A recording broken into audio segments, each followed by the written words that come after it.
मेरी हिंदी आपकी समझ में आएगी क्या कि मराठी ज्यादा अच्छी समजोगे? दोन्ही समजाल ना? यालाच तर आपलं हिंदुत्व म्हणतात. जो एक दूसरे में भेद करते हैं उसको हिंदुत्व नहीं कहा जाता.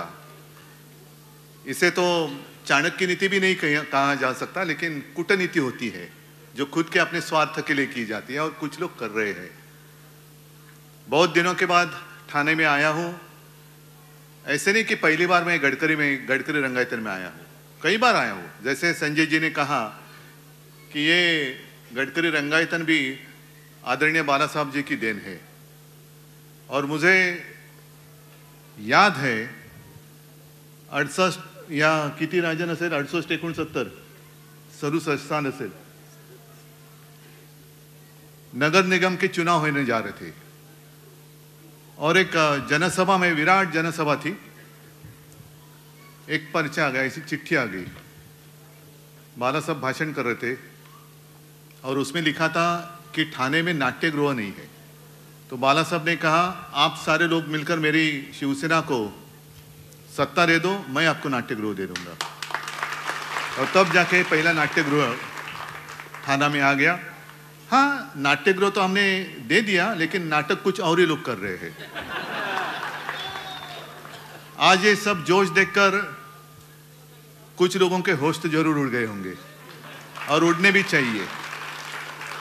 जिनको ऐसे लगता है कि मैं मतलब ठाणे नहीं, ठाणा और शिवसेना, और वो भी असली शिवसेना. असली इसलिए मैंने शब्द का उपयोग किया, अभी मार्केट में चाइनीज माल भी आता है. सिर्फ माल ही नहीं, अपने भगवान की मूर्तियां भी आती थी, अब भी आती है या नहीं पता नहीं, लेकिन उसी को हम भगवान समझकर पूजा करते हैं. ऐसे कुछ चाइनीज लोग, बनावट, बोगस, गद्दार, वो अपने आप को समझते कि मैं शिवसेना से भी ऊपर हूं. नहीं, इतने ऊपर तो नहीं जा सकते. अगर उससे ऊपर जाना है तो जाएगा तो वापस नहीं आएगा.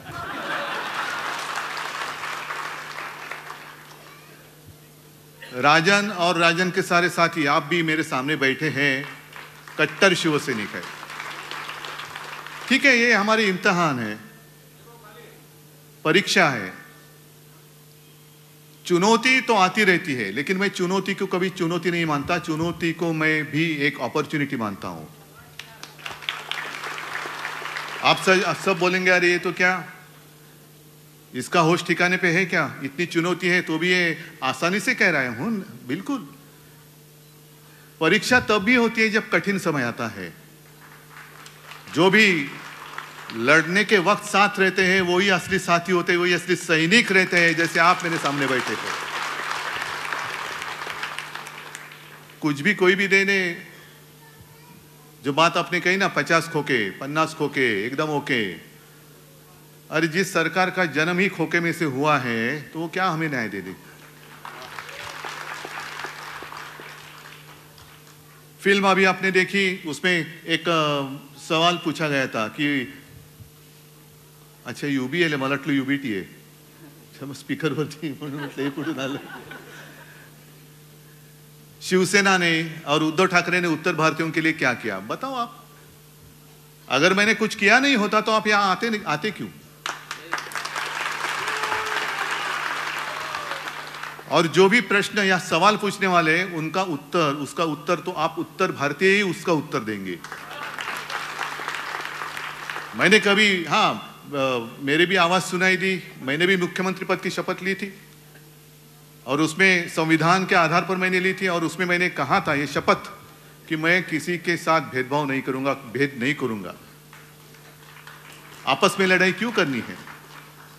हाँ, यहां जो कुछ मैं कर सकता था कोरोना के समय में, मैंने बिल्कुल किया. और इसलिए मैं हमेशा कहता हूं, ये मेरा सौभाग्य है जो और किसी के नसीब में नहीं है. महाराष्ट्र की जनता मुझे अपने एक परिवार का सदस्य मानती है, मेरा सौभाग्य है. और इसमें सारे लोग आए. हिंदू तो ही है, क्या आप लोग हिंदू नहीं है? अच्छा, हिंदुत्व की बात करें तो हिंदुत्व का मतलब क्या है? मैं कांग्रेस के साथ गया, हाँ गया, खुलेआम गया. आधी रात में जाकर चोरी छुपे मीटिंग नहीं की. पहले एक सवाल मैं उनसे पूछना चाहता हूं कि हमें कांग्रेस के साथ जाने के लिए मजबूर किसने किया? बीजेपी के साथ तो हम थे ही 25 साल, 50 साल, 30 साल, शायद दुनिया के इतिहास में एकमेव गठबंधन होगा इतने साल से एक फेविकॉल से भी ज्यादा मजबूत से जोड़ से ज्यादा मजबूत जोड़ था हिंदुत्व के लिए। तो वो जोड़ वो किसने तोड़ा? पहले बीजेपी ने तोड़ा। और बीजेपी को ऐसे लगा था जैसे ये लोग गए ना गले में एक बेल्ट बांध के, नहीं मेरे गले में पट्टा, हाँ ऑपरेशन हुआ इसलिए वो कॉलर पहननी पड़ती है, लेकिन वैसे पट्टे बांधने वाला आज तक कोई पैदा नहीं हुआ है और ना ही होगा, क्योंकि बाला साहब का खून मेरे रग में है, रगों में खून है उनका। मैं कभी लाचार नहीं हो जाऊंगा या कभी गुलाम नहीं हो जाऊंगा। मैं झुकूंगा जरूर, लेकिन वो झुकूंगा आप सारे लोग जो मेरे हिंदू लोग हैं, सारे लोग मेरे अपने हैं, उनके सामने मैं जरूर झुकूंगा, लेकिन इनके सामने नहीं। मैं तानाशाही को कभी बर्दाश्त नहीं करूंगा।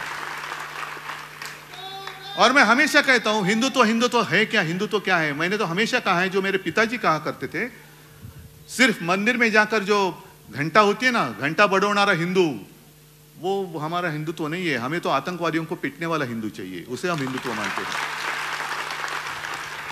और ये लोग क्या करते, जैसे बीच में आप सारे लोगों को पता है, हमारी वज्रमुठ महाविकास आघाडीच्या सभा झाल्या होत्या ना आपल्या, सारे गोर गरीब लोग तिकडे आली होती, सब जाति के सब सारे लोग थे। इन लोगों ने क्या किया, जो बेवकूफ नकली हिंदू हैं उन्होंने क्या किया, दूसरे दिन जाकर उसमें गोमूत्र शिंपडलं। का? अपवित्र झाले, माणसासारखी माणसं जमलेली त्यांना तुम्ही अपवित्र मानता? ये कौन सा हिंदुत्व है? जो हमारा हिंदुत्व है वो हृदय में राम और हाथ में काम, ऐसा हमारा हिंदुत्व है। लेकिन इंसान इंसान में जो भेद करते हैं, पवित्र अपवित्र, इनका हिंदुत्व झूठा है। और इनके हिंदुत्व का जो झूठा नकाब है वो हमें खींचना है, वो हमें आपल्याला तो मुखवटा फाडून काढायचा है। क्या है हिंदू राष्ट्र? मणिपुर जो जल रहा है यही अपना हिंदू राष्ट्र है। आप सारे लोग बीच में एक जैसे मैं जब मुख्यमंत्री था तो हनुमान चालीसा, अरे जिस हनुमान ने एक सीता के लिए पूरे लंका का दहन किया, सीता हरण हुआ इसलिए रामायण हुआ, द्रौपदी का वस्त्र हरण हो गया इसलिए महाभारत हो गया। दुख की बात तो यही है कि जब द्रौपदी का वस्त्र हरण हो रहा था तो धृतराष्ट्र बैठे थे वहां राजा, लेकिन उनकी तो दृष्टि नहीं थी, दृष्टिहीन थी। आज की सरकार वहां जो बैठी है वो क्या धृतराष्ट्र है? अपने ही देश में मणिपुर में 2 महिलाओं के साथ जो किया गया वो तो सिर्फ वीडियो सामने आए इसलिए पता चला। वहां के मुख्यमंत्री कहते हैं ये ऐसी चीजें तो, ऐसे घटना तो बहुत हुई है, बहुत हुई है। शर्म आनी चाहिए, शर्म आनी चाहिए। राष्ट्रपति महिला है, वो भी आदिवासी है, क्या कर रही है? मैं महामहिम राष्ट्रपति जी से पूछना चाहता हूं, राष्ट्रपति महोदया, आप जिस देश के राष्ट्रपति हो उस देश में महिलाओं की इज्जत भर चौराहे पर लूटी जा रही है, आपको कुछ संवेदना नहीं है? वहां की राज्यपाल महिला है, कुछ कर नहीं रही। अरे हमारे यहां जो राज्यपाल थे कैसे मस्ती करते थे, भेजो उनको वहां पे। मंदिर खोलो, ये खोलो, वो खोलो, क्या इतना आसान था क्या वो कोरोना का संकट? लेकिन ऐसे राज्यपाल वहां क्यों नहीं भेजते? और मैंने तो कहा था कि जैसे जिस वक्त हमने इंडिया पूरे, मैं विरोधी विपक्ष की एकजुट नहीं मानता, जितने सारे देश प्रेमी हैं उन सारे लोगों की जो एकजुट हुई है उसका नाम हमने दिया इंडिया।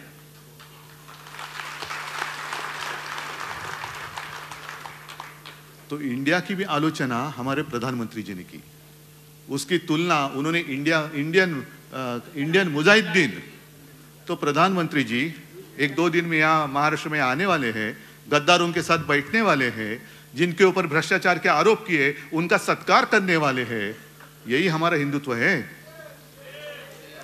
तो मैं प्रधानमंत्री जी से पूछना चाहता हूं, जब भी आप विदेश जाते हो तो प्राइम मिनिस्टर ऑफ इंडिया, एक देश की शान की बात होती है। अरे अपने देश का प्रधानमंत्री देखो, कौन है बाद में, लेकिन देश का है। तो प्राइम मिनिस्टर ऑफ इंडिया का मतलब क्या है? आप इंडिया, मेरे देश को वहां जाकर रिप्रेजेंट करते हो कि इंडियन मुजाहिदीन के प्रधान सेवक बनकर जाते हो? मुझे बताओ। ये आए हैं अपने प्राइम मिनिस्टर ऑफ इंडिया जो रिप्रेजेंट कर रहे इंडियन मुजाहिदीन आतंकवादियों को, ऐसे होता है?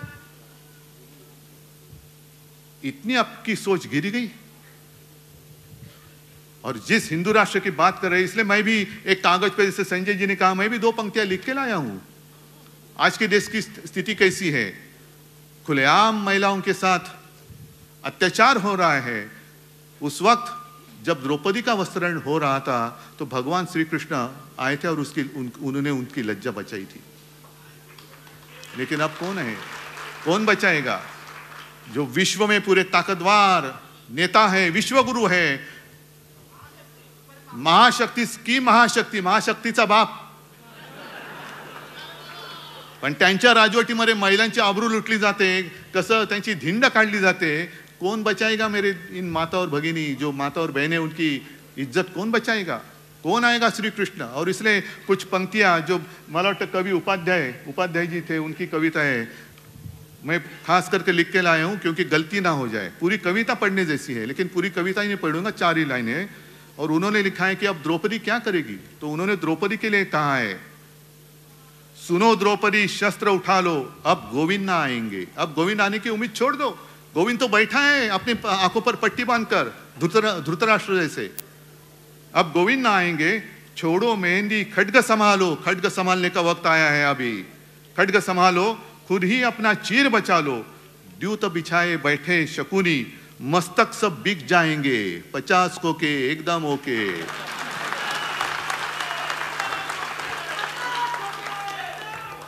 मस्तक सब बिक जाएंगे, सुनो द्रौपदी शस्त्र उठा लो, अब गोविंद ना आएंगे। क्या यही हमारा हिंदू राष्ट्र और यही हमारे हिंदू राष्ट्र की कल्पना है? राम मंदिर बनेगा खास कर उत्तर भारतीयों के लिए या हिंदुओं के लिए बनेगा, लेकिन किसने बनाया? वो मोदी जी ने नहीं बनाया, कोर्ट के फैसले ने बनाया है। वो जब बाबरी गिराई गई थी तो ये सारे बीजेपी के लोग, सारे, मैंने मेरे भाषण में कहा है कि ये सारे जितने सारे चूहे हैं ना, त्या चुह्यांच्या बिळामध्ये घुसले होते भाजपवाले। सब चूहे बाहर आए थे।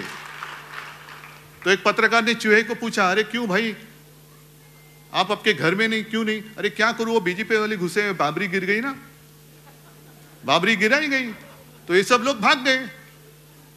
तेव्हा उंदराच्या बिळात लपणारे तुम्ही, जेव्हा मैं गया था वहां अयोध्या में, सारे लोग थे, राजन भी थे, संजय भी, और आप में से भी कई सारे लोग होंगे। मैं गया था, मुख्यमंत्री होने से पहले गया था, और उस वक्त मैंने मांग की थी कि एक कानून बनाओ और राम मंदिर बनाओ, एक कानून बनाओ, स्पेशल कानून बनाओ।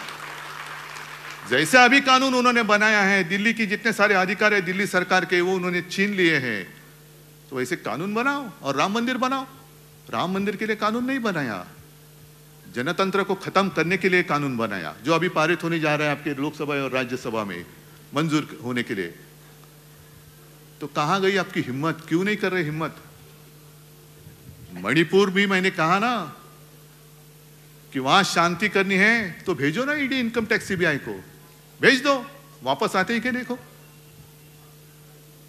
और शायद एक बात हो सकती है, अमित शाह जी एक बार जाके आए, दोबारा भेजो, जितने सारे वहां के जो लोग हैं दंगा फसाद करने वाले, सारे बीजेपी में ले लो, मणिपुर शांत हो जाएगा।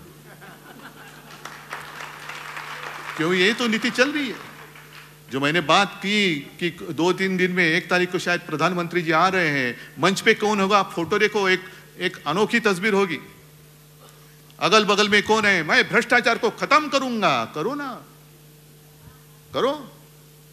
लेकिन जिनके ऊपर आपने आरोप लगाए 70,000 करोड़ के भ्रष्टाचार के, उन्हीं को लेकर आपने महाराष्ट्र की सरकार जो शिवसेना तोड़कर आपने बनाई थी, मजबूत थी, तो भी और मजबूत करने के लिए उनको तोडा। क्यों? और कोई मिला नहीं आपको? और कोई मिला नाही? म्हणजे असं काय आहे का की चिखल उगवायला दुसरीकडे असला तो मळ आणि भाजपाला आला की कमळ? का कमळ फुलवाला तुम्हाला मळ लागतोय? सगळे भ्रष्टाचारी दिखा, तू भ्रष्टाचार कर रहा है, आजा आजा मेरी गाड़ी में बैठ जा। भ्रष्टाचार की गाड़ी चल रही है, तेज बुलेट ट्रेन चल रही है, भ्रष्टाचार की गाड़ी। अरे भारतीय जनता पार्टी, अब नाम लेने के लिए शर्म आनी चाहिए, ये तो भ्रष्ट जनता की पार्टी हो गई है, भ्रष्ट जनता पार्टी। क्या आपका शासन है कहां? और अभी कैसे होता है कि जब भी चुनाव आते हैं तो इनको सारे पुराने साथी याद आते हैं। जिस वक्त अपनी मीटिंग चल रही थी इंडिया की, तब उनको याद आ गया, अरे अपना भी ऐसा कुछ था ना। तो किसी ने बताया, हाँ था ना, क्या नाम था उसका? एनडीए। हाँ, तो चलो एनडीए की मीटिंग बुलाओ। एनडीए में कितने सारे लोग बैठे थे, सब आधे अधूरे। नहीं, आधे अधूरे इसलिए कहा कि मैं भी 2 मीटिंग के लिए गया था, पूरी शिवसेना मेरे साथ, मैं आज भी पूरी शिवसेना मेरे साथ ही है। लेकिन अब आप इतने ताकतवर हो गए तो भी आपको ऐसे तोड़ मरोड़ कर पार्टी मजबूत करने की क्या जरूरी है? मतलब आप में आत्मविश्वास नहीं है। आपको पता चला है कि 2024 के बाद आपकी सत्ता टिकने वाली नहीं है। मेरे जनता की जितने सारे देश प्रेमी लोग हैं वो इकट्ठा आकर, एक साथ आकर आपको सत्ता से दूर करेंगे। क्या हमारा गुनाह क्या है?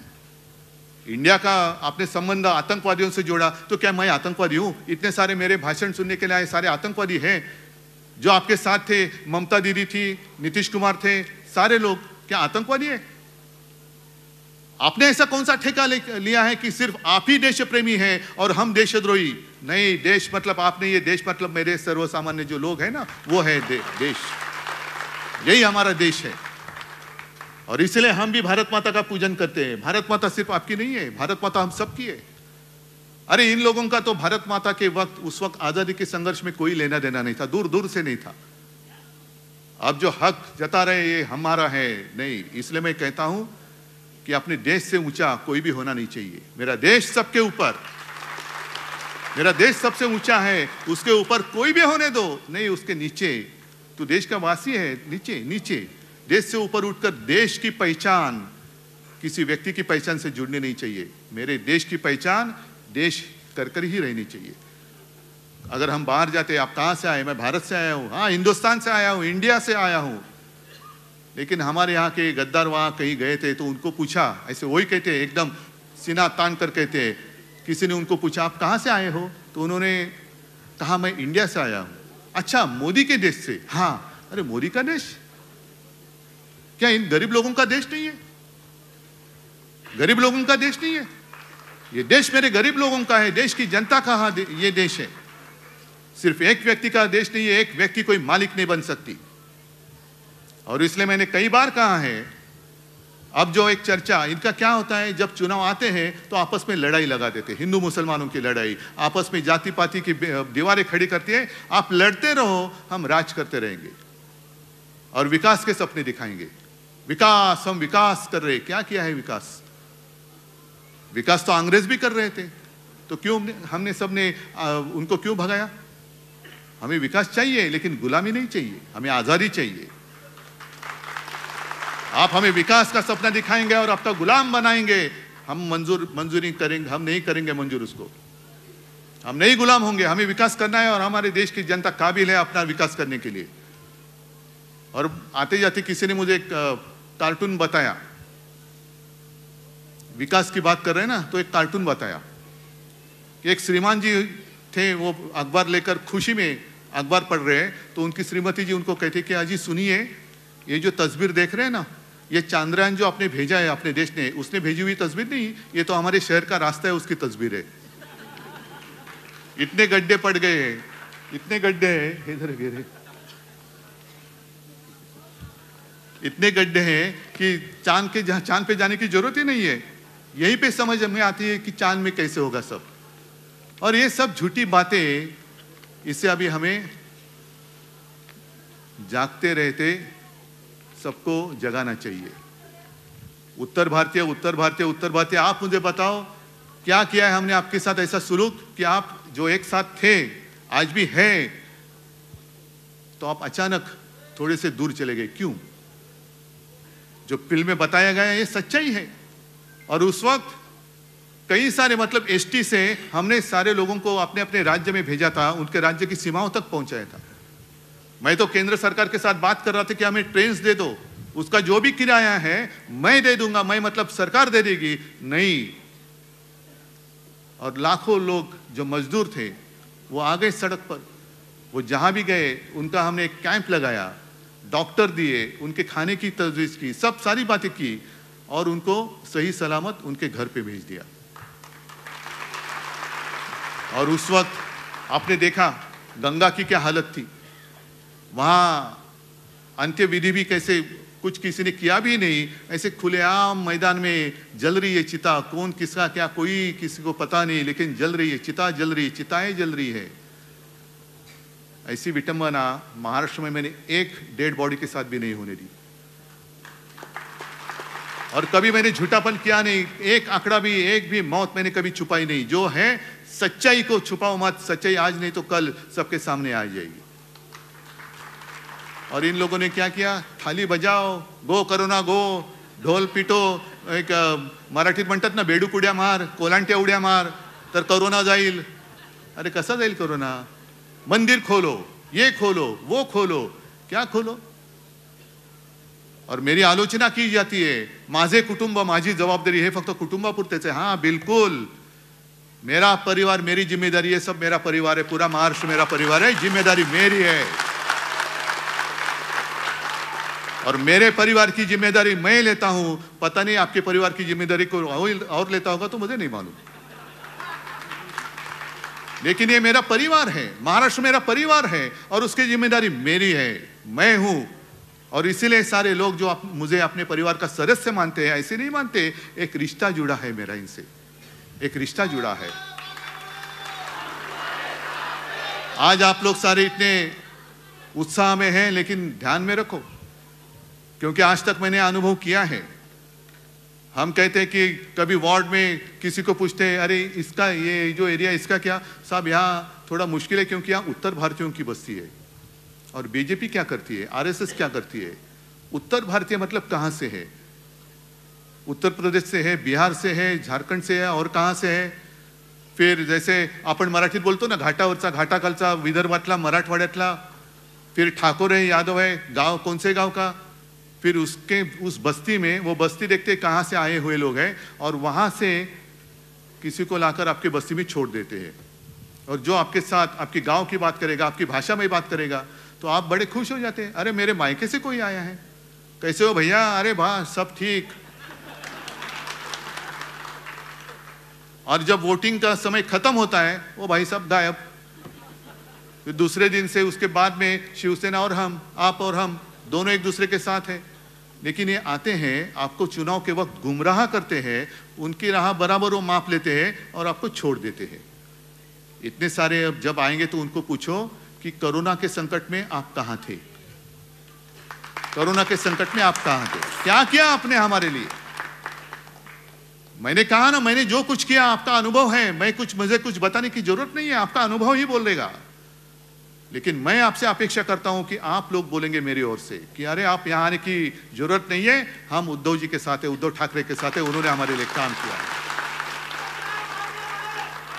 और अब तो जंग शुरू हो गया है। आने वाले दिनों में ध्यान में रखो कि हमें लड़ाने की पूरी कोशिश करेंगे, क्या उसको आप कामयाब होने देंगे? आपका भरोसा जो 24 घंटे आपके साथ रहता है, भले आप आपके घर से दूर आए हो, लेकिन क्या ये आपका दूसरा घर नहीं है? आपको यहां घर जैसी कुछ ऐसी ये बात नहीं लगती? तो जैसे वो आपका अपना घर है, वैसे आप आए हो साथ में मिलकर जो हिंदुत्व कहते हैं, उस हिंदुत्व की एकजुट हमें बताने की जरूरत है। उसी को तो कहते हैं वज्रमूठ। और आप लोग अगर साथ में आएंगे तो मुझे पूछा जाता है कि क्यों आप सबको साथ में चाहते हो, क्या मोदी के खिलाफ हो? मैंने कहा मोदी या किसी व्यक्ति के खिलाफ नहीं हूं, लेकिन मैं तानाशाही के खिलाफ जरूर हूं। मैं नहीं देखना चाहता जो मेरी भारत माता है उसके हाथ और पैर में इनकी श्रृंखला फिर से एक बार पड़े। नहीं, किसी के गुलाम, मैं मेरे भारत माता को किसी गुलाम नहीं बनने दूंगा। यही कसम हमें आज लेकर जाना है। क्योंकि उस वक्त पहले तो मुगल आते थे, आया करते थे। मुगल मतलब अपने देश के बाहर के लोग, बाबर वगैरह सब, इसलिए तो बाबरी मस्जिद गिराई। फिर अंग्रेज आ गए, 150 साल चले गए, जनरेशन पीढ़ियां चली गई, फिर भी लड़ते रहे और बाद में आखिर वो दिन आ गया, अंग्रेजों को भी जाना पड़ा। अंग्रेज तो गए, तो अभी अपने घर वाले अपने सर पर कहीं ना बैठे, क्योंकि कोई भी हो गुलामी तो गुलामी ही होती है। और अभी मुझे फिर से दोहराता हूँ, मेरी भारत माता को दोबारा गुलाम मैं नहीं होने देना चाहता। आप क्या चाहते हो? आप गुलाम बनकर विकास का सपना देख सकते हो? गुलाम बनकर विकास का सपना क्या देखेंगे? उठ बोलेंगे तो उठना पड़ेगा, बैठ बोलेंगे तो बैठना पड़ेगा। यही विकास आपको मंजूर है? कि आज जो आज़ादी के मतलब हम सब, हमारा देश एक ऐसे मोड़ पर आया है कि 2024 में नहीं तो ट्रेन छूट गया, फिर अपना देश अपने हाथ से गया, इन नालायक लोगों के हाथ में जाएगा, तानाशाहों के हाथ में जाएगा। और इसलिए मुझे पूरी उम्मीद नहीं, पूरा विश्वास है, पूरा भरोसा है कि अब साथ में आप आए हो, साथ में ही रहेंगे।